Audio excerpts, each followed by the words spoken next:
Vamos lá, a gente vai aprender sobre a nossa saúde mental, a gente vai tocar de novo nesse ponto, porque realmente é uma preocupação muito grande. E não à toa, né? Esse é um momento delicado mesmo. E a gente conversa via Skype, hoje com a psicóloga especializada em psicologia clínica pelo Instituto de Psicologia Fenomenológico Existencial do Rio de Janeiro, que é IFEM, Tatiane Mosso. Seja muito bem-vinda, é uma alegria te receber aqui, mesmo que via Skype, sinta-se à vontade em casa, viu? Muito obrigada pelo convite, Cláudia, boa tarde a todos que nos assistem. É um prazer enorme estar aqui com vocês e falando sobre saúde emocional, né? Perfeito. Nesse momento, como eu disse na introdução, a preocupação que eu vejo não só minha, mas geral, inclusive de todos os profissionais de saúde, até mesmo dos nossos governantes, é a saúde mental, né? E alguns psicólogos, psiquiatras já contribuíram aqui com o programa, mas eu queria reforçar essa contribuição e com essa possibilidade de conversar com você, eu sei que a gente vai fazer isso. Quais seriam os pontos principais para que a gente pudesse manter, de fato, a nossa saúde mental frente a tudo isso? Cláudia, eu acho que bacana a gente falar sobre isso, né? Muito importante e principalmente com essa temática que a gente vem falar um pouquinho hoje, que é com relação à ansiedade. Né? O país tem, o Brasil em si, né, tem o título inglório de ser o país mais ansioso do mundo, né? Isso não é bom, né? Praticamente 10% da população sofre com ansiedade, né? Então é tamanho a necessidade de a gente falar sobre a ansiedade, sobre a saúde emocional. Então eu queria falar um pouquinho sobre a ansiedade, né, com o público hoje. Perfeito. Então vamos lá, a ansiedade, né? O que é? Vamos começar falando sobre o que é a ansiedade, né? A ansiedade costuma ser uma reação ao estresse, né? O estresse que acaba sendo gerado por uma tensão que nós sentimos normalmente frente a uma situação de insegurança, de um medo do que está por vir, né? Eu digo sempre assim, o medo, ele é importante em certa medida na vida da gente, porque é justamente o que faz a gente se adaptar, né? E até para a questão da sobrevivência, olha só. Então, é por medo, né? Por exemplo, de um acidente que a gente olha para os dois lados antes de atravessar a rua, né? É por medo da gente se contaminar com um vírus ou contaminar alguém que a gente ama, né? Que a gente se protege hoje em dia, né? Frente a essa situação da pandemia, com as máscaras, higieniza as mãos. Então, o medo, ele é importante, né? Mas em algumas proporções, né? Então, o que é o medo? O medo, ele é com relação a algo que está acontecendo nesse momento, né? Com uma ameaça atual, real. Já a ansiedade vem no contraponto, né? Que é com relação ao futuro, ao que está por vir, né? A ansiedade, em certa medida, ela é esperada. Todo mundo, em certa medida, se sente um pouco ansioso, né, Cláudia? E eu acho que vale a gente falar disso, assim. A ansiedade esperada é aquela ansiedade frente a algo novo. Então, um primeiro dia de emprego, né, no trabalho, por exemplo, um primeiro dia de aula, né? Tudo isso que, de alguma forma, deixa a gente um pouco mais inseguro, né, traz essa situação de ansiedade, né? É do que está por vir. A gente pensa, será que vai ser bacana o meu primeiro dia de emprego? Como será que vai ser? Isso traz uma questão da ansiedade pra gente.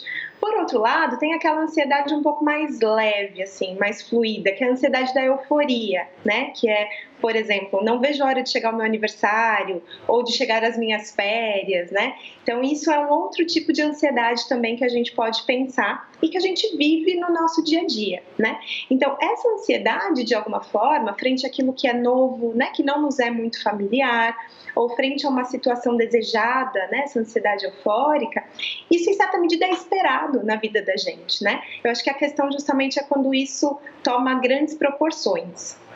Exato. E agora, em alguns casos, ela tomou grandes proporções, né? O que a gente pode fazer para lidar melhor ou para diminuir essa ansiedade?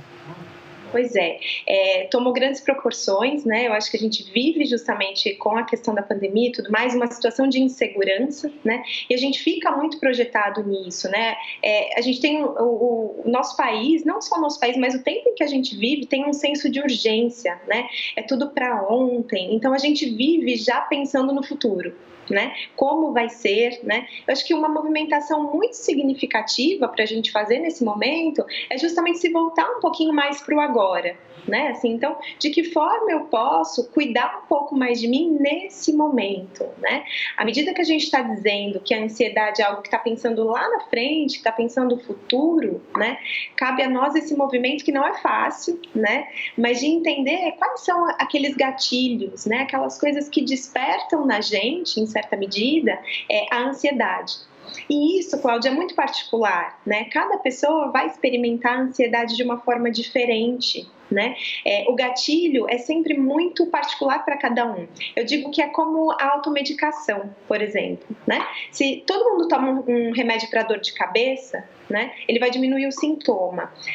Se eu não entender de onde vem essa dor de cabeça, se for uma dor de cabeça por uma questão estomacal, por exemplo, eu vou diminuir o sintoma, mas eu não vou conseguir curar isso, né? E o sintoma vai voltar. Né? Então, a ansiedade, de alguma forma, também é importante a gente fazer a identificação desse gatilho, não só para que a gente não sinta os sintomas da ansiedade, mas para que a gente possa cuidar disso de forma efetiva. Né? E aí, para isso, a gente precisa ou uma caminhada solo, né? Entendendo um pouco dos nossos medos, das nossas inseguranças, ou também fazer isso com a ajuda de um profissional. Existem profissionais hoje qualificados atendendo online. Eu tenho ouvido até que tem alguns atendimentos gratuitos. É verdade isso? Sim, é verdade isso, né? É regulamentado pelo Conselho Federal de Psicologia Inclusive, né? A questão do atendimento online, que hoje ele vem sendo divulgado como telemedicina, né? Então, existem inclusive plataformas bastante seguras para que esse atendimento seja realizado, né? Eu, por exemplo, tenho utilizado disso e é uma ferramenta que a gente, na prática, vê que funciona super bem, né? É uma forma também do paciente, né? Da pessoa que procura, daquela pessoa que se sente ansiosa, né, possa ter um pouco de conforto, né? Algumas universidades já oferecem esse serviço gratuito há algum tempo, né? Hoje em dia existe também uma mobilização, alguns grupos de profissionais, né, que a gente às vezes consegue encontrar até através das redes sociais, que oferecem, né, esse atendimento gratuito para a população, claro que com disponibilidade às vezes mais reduzida de agenda, mas é super possível sim e vale muito a pena. Perfeito. Agora, em termos gerais, as pessoas gostam sempre daquelas dicas, né? Tá, mas eu vou procurar, eu vou tentar, mas hoje eu consigo, de alguma forma, melhorar essa minha ansiedade? Existem coisas que a gente pode fazer para dar aquela melhorada instantânea? Pois aí vem de novo a nossa ansiedade para melhora, o nosso senso de urgência, né? Eu acho que isso é o que é muito significativo com relação a isso que a gente vive, né?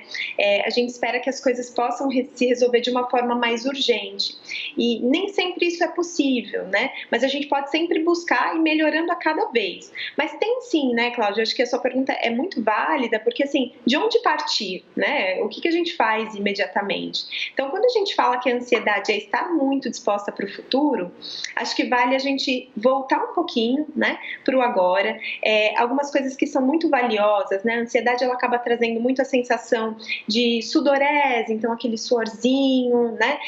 Às vezes um pouquinho de taquicardia e alguns desses sintomas a gente acaba conseguindo controlar com uma respiração mais lenta, mais calma, né? Devagar, isso funciona bastante. Que cada um possa se conectar um pouco com aquilo que não é o problema em si, né?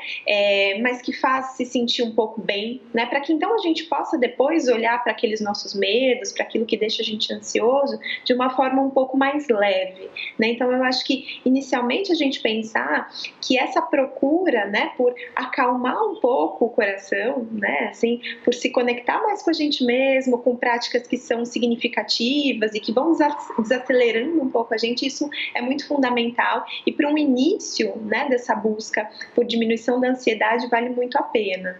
Ok.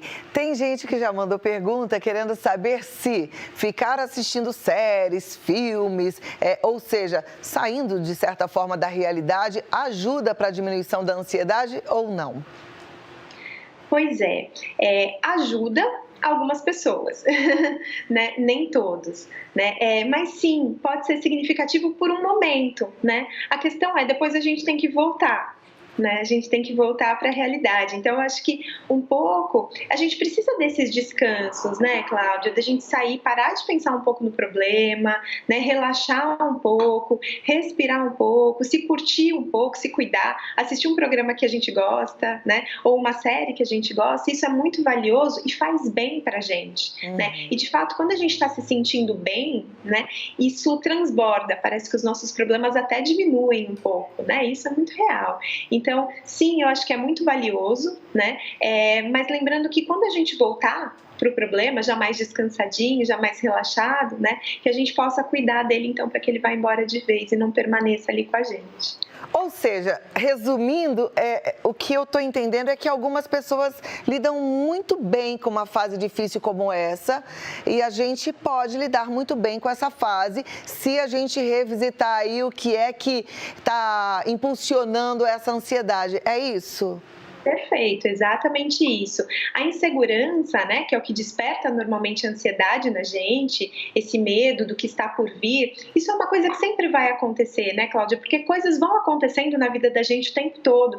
Talvez nunca vai chegar um momento que a gente vai dizer, nossa, agora tá tudo bem, agora tá tudo tranquilo, né? Porque as coisas vão mudando, né? Então, essa ansiedade, em certa medida, ela vai ser sempre presente. Então, isso a gente precisa se acostumar um pouquinho, né? Perfeito. Mas que isso não se torne para a gente um peso, que a gente possa se relacionar com essa ansiedade de uma forma mais favorável, né? Assim, bom, já que eu estou me sentindo ansiosa, e eu acho que isso é uma dica também valiosa, né, para o telespectador, as pessoas que estão assistindo a gente. O que eu posso fazer quando eu me sinto muito ansiosa, né?